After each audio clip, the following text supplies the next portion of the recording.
esperándolos a ustedes, los interesantes comentarios que hicieron sobre la actualidad en Israel. Bueno, te agradecemos mucho por la palabra interesante. Si vos pensás que son interesantes, claro, si vos pensás que son interesantes, yo ya me declaro hecho. Claro, ya está. Escuchame. Son interesantes. Bueno, Mario, quería que vayamos al tema de hoy porque, como decía recién, todos los ojos están puestos en la Franja de Gaza y en Rafía, principalmente en Rafa. Contanos un poco la importancia histórica que tiene Rafía, principalmente. Bueno, como todo el mundo ya sabe a través de las noticias, creo yo, Rafa en inglés, en todos los idiomas, o Rafía en hebreo, es una ciudad que está ubicada al sur de la Franja de Gaza y al norte de Sinai, al noreste de Sinai. O sea, es una ciudad dividida, gran parte de la cual está en la Franja de Gaza, pero una parte también importante está en territorio egipcio. O sea, esto funcionó históricamente hasta 1948 como una sola ciudad pequeña, luego fue dividida en dos, pero estuvo bajo control egipcio hasta 1967 y funcionaba como una sola unidad.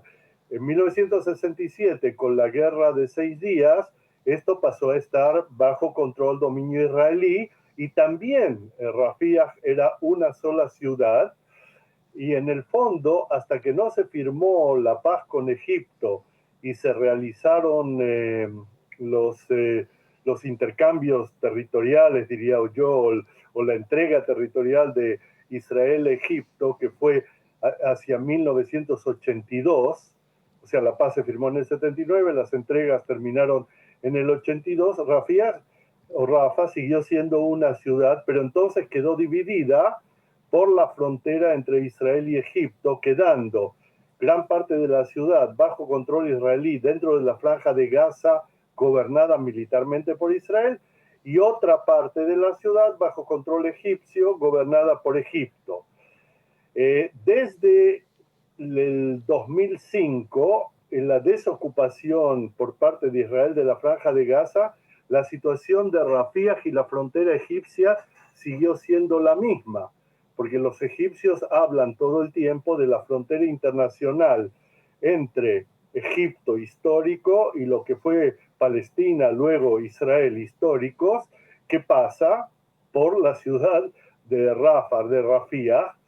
Y en 2005, cuando Israel desocupó la Franja de Gaza, se produjo la crisis que llevó al poder a Hamás, que duró 2005-2006 hasta el 2007, efectivamente, y hubieron elecciones. Bueno, ustedes conocen toda esta historia y los oyentes también, pero desde que Hamás controla ese lugar, comenzaron, aún bajo el gobierno de Olmert, estos intentos de debilitar a Hamás a través de un bloqueo israelí, un bloqueo de la frontera de la Franja de Gaza con Israel, que fue acompañado por un bloqueo de la Franja de Gaza en la frontera egipcio-Gaza, que dejó a la ciudad de Rafa, totalmente dividida en dos.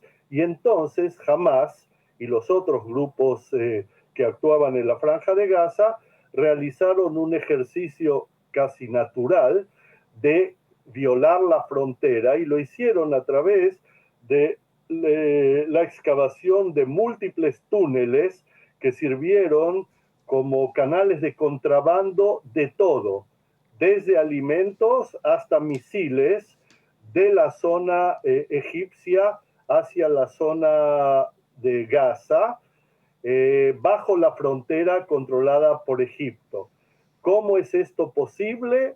Porque el control egipcio no era tan estricto como el israelí, tampoco las relaciones eran tan malas con Egipto como con Israel desde aquella época. Recuerden 2010, el episodio de Mavi Mármara, y cada vez más crisis entre Israel y la Franja de Gaza. Y todos los incidentes y ataques misilísticos de la Franja de Gaza que terminaban con un contraataque militar israelí en el cual a veces se declaraba que Israel iba a derribar a Hamás, derrotar y derribar, pero al final nunca lo derrotó y nunca lo derribó, y quizás ahora tampoco, bueno, pero eso ya es profecía. Por eso Rafah tiene una importancia tan grande en la manera como supervive la Franja de Gaza. Pero amén de eso, tiene otra importancia. Es una fuente increíble de dinero, tanto para Hamas y las otras organizaciones que ellos mismos contrabandean o usan los túneles bajo la frontera internacional, Franja de Gaza-Egipto, para contrabandear todo lo que necesita la Franja de Gaza, incluyendo medicinas. Digan ustedes que todo lo que no logran traer por alguna vía normal, que no son demasiadas y son difíciles, lo traen a través del contrabando de los túneles. Pero también son una fuente de mucho dinero en la parte egipcia para elementos corruptos que usan esta frontera y el bloqueo que establece para cobrar precios altísimos, por ejemplo, para dejar a gente de Gaza ingresar a Egipto. Se está hablando en este tiempo de la guerra de $5,000 por persona adulta, que en términos de Gaza es una fortuna, pero hay muchos que la tenían y que se han trasladado a Egipto, donde por supuesto viven en forma mucho más segura de lo que es la vida en la Franja de Gaza desde el 7 de octubre, desde que comenzó esta guerra. O sea, es un punto muy importante. Y lo que ha sucedido en los últimos días es que hay un camino que va desde la frontera israelí, en el punto donde la frontera israelí, la frontera de Gaza y la egipcia se encuentran, hasta el mar, a lo largo de toda la frontera egipcia, que se llama, en términos militares, en los mapas militares, se llama el eje Filadelfia. Ni siquiera Filadelfia, sino Filadelfia. Así está escrito en los mapas. Y ese eje, ese camino, ha sido ya totalmente tomado por Israel. Y al tomar ese camino, lo que Israel ha logrado hacer para pacificar a Egipto, que se mostraba muy contra el control israelí, por ejemplo, del paso internacional abierto, legal, de Rafah entre Egipto y la Franja de Gaza, lo que Israel le ha garantizado a Egipto ahora es que en caso de que se incrementen las batallas en el sur de la Franja de Gaza, no se produzca una ola de refugiados gazatíes que destruya la frontera, o que sea Hamas o Jihad Islami que destruyan, abran brechas en la frontera, en la valla egipcia, que es bastante fuerte, pero puede ser derribada como cualquier valla, y se produzca una ola de emigrantes de la Franja de Gaza, emigrantes ilegales, exiliados, llámenlo como quieran, que se vaya de la Franja de Gaza a Egipto, una ola de refugiados con la cual Egipto no pueda confrontarse, y que además introduzcan al gobierno egipcio más aún en la problemática de la Franja de Gaza, de la cual no les interesa ser parte. Mario, quiero entender una cosa. ¿Por qué vos pensás, en base a toda esta historia que nos contaste recién, que en Israel hay sectores que dicen, bueno, si no se entra a Rafah no se puede terminar la guerra? Bueno, yo te voy a decir dos cosas. Están los argumentos públicos, que son que si no se entra. Ya se ha entrado hasta el final. Claro. Ya las tropas israelíes han aislado Rafah de la parte de Gaza de Rafah de la parte egipcia, han descubierto muchos túneles, seguramente los estarán destruyendo. Digo, túneles transfronterizos, no solo los sistemas de túneles dentro de la Franja de Gaza, y los están destruyendo probablemente, y están en este sentido ahorcando el abastecimiento a la Franja de Gaza, más allá del abastecimiento legal humanitario que transita a través de los pasos abiertos legalmente, como el paso egipcio de Rafah, o el paso israelí de Kerem Shalom, y el supuesto puerto que se estaban construyendo con la financiación y el know-how americano técnico, que fracasó hasta el momento, y otros. Lo que estoy diciendo es que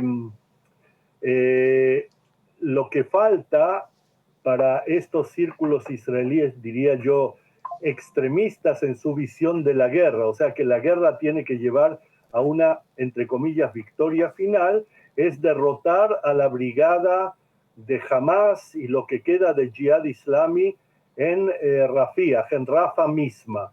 Y queda algo, una brigada son 3 regimientos, 3 batallones, diría yo, y quizás hay algo más de Jihad Islami, quizás hay refugiados de Hamas del norte de la Franja de Gaza dispuestos a combatir, pero esto ya es una parte muy pequeña del contingente militar que poseía Hamas al principio, el 7 de octubre, al principio de la guerra. El problema es el siguiente.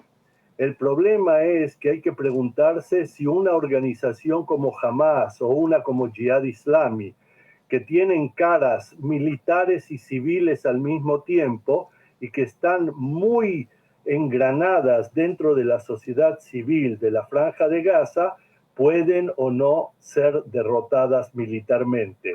Y yo tengo personalmente graves dudas, porque yo, a principios de los años 60, leí un libro muy interesante que fue escrito en Brasil por Carlos Marihuella y que se llamaba El Manual de la Guerrilla Urbana. Y en el Manual de la Guerrilla Urbana, que fue muy usado por los Tupamaros en Uruguay y otras guerrillas urbanas de América Latina, se explicaba de qué manera estas organizaciones duales, que tienen una cara de sociedad civil y otra cara militar, cuando eran perseguidos militarmente, se sumergían dentro de la sociedad civil y reaparecían frente a cualquier vacío en la ocupación. Ahora, si ustedes miran los últimos casi 8 meses de la guerra israelí en la Franja de Gaza, ustedes están viendo lo que yo acabo de relatarles. De los territorios de los cuales las fuerzas israelíes se han ido retirando, en aquellos han reaparecido fuerzas de Hamas, han habido nuevas ocupaciones, nuevos combates, y ha aparecido Hamas en su forma civil, en la administración municipal, en la cuestión del reparto de alimentos y de todo lo que aquello significa, salud pública, etcétera, etcétera. Entonces, estamos frente a un dilema bastante agudo que no se tuvo en cuenta el 7 de octubre, cuando retóricamente se declaró una guerra total que iba a eliminar totalmente a Hamas. Mario, yo quería hacerte una pregunta, creo que por ahí es la última porque no tenemos tanto tiempo, pero últimamente, en la última semana principalmente, venimos escuchando todos los ojos están en Rafah, todos los ojos están en Rafah. Esta importancia que le estamos dando hoy a Rafah, ¿está sobredimensionada o es así realmente como tiene que ser?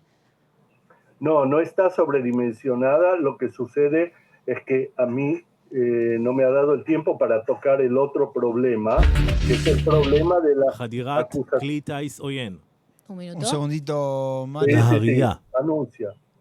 Sí, tenemos, ייכנסו למרחב המוגן. tenemos en este momento sirenas, particularmente en Naharía, Sí. pero también Gesherazi, Ben Ami. Bueno, ahí se sigue extiende. ampliando la Sar, lista. los Jamea Getaot, Averón, Regabá, todo esto es en el norte, ¿eh? Sí. Así En la que, Galilea Occidental. exactamente, la Galilea Occidental, quienes se encuentran ahí, por favor, entrar a un refugio. Sí, continúa Mario, perdón. Sí. No, esto es más importante de lo que estoy diciendo yo. Entonces, no hablamos del aspecto internacional y de las acusaciones a Israel. Segundito, חדירת Mario. כלי טיס עוין. Sí. נהריה. Bueno, ייכנסו למרחב המוגן. Nuevamente, sí, los mismos lugares Sí, que hay que, mencionábamos en la recién. zona de Naharía hay que entrar a los refugios. Sí, Exactamente. Eso es lo que acaban de decir. Ahora, lo que yo quiero recalcar es lo siguiente, que hay también un problema internacional. Israel ha perdido gran parte de su batalla política internacional y una parte de su legitimidad por el problema del número de víctimas civiles, mujeres, niños, exagerado o no, comprendido o no, que han sido resultado de la guerra de Gaza, y la posición de Estados Unidos, y la posición de la Unión Europea, y la posición de todo el mundo. O sea, cómo los gazatíes del norte de la Franja de Gaza se fueron replegando hacia el sur, entre otras cosas a través de los corredores humanitarios que estableció Israel para tratar de no golpear a la población civil, sino pedirles que se retiren hacia el sur, se formó una población de más de 1 millón de personas refugiadas en Rafía y en torno a Rafía.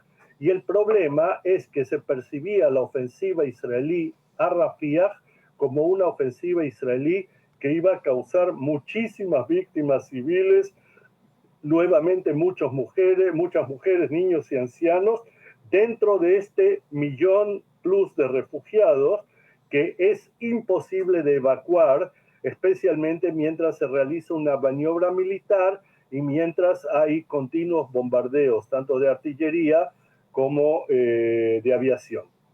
Y este problema es el problema que está detrás de la declaración de Biden del... חדירת כלי טיס עוין. Sí, עכו. Bueno, היכנסו למרחב המוגן.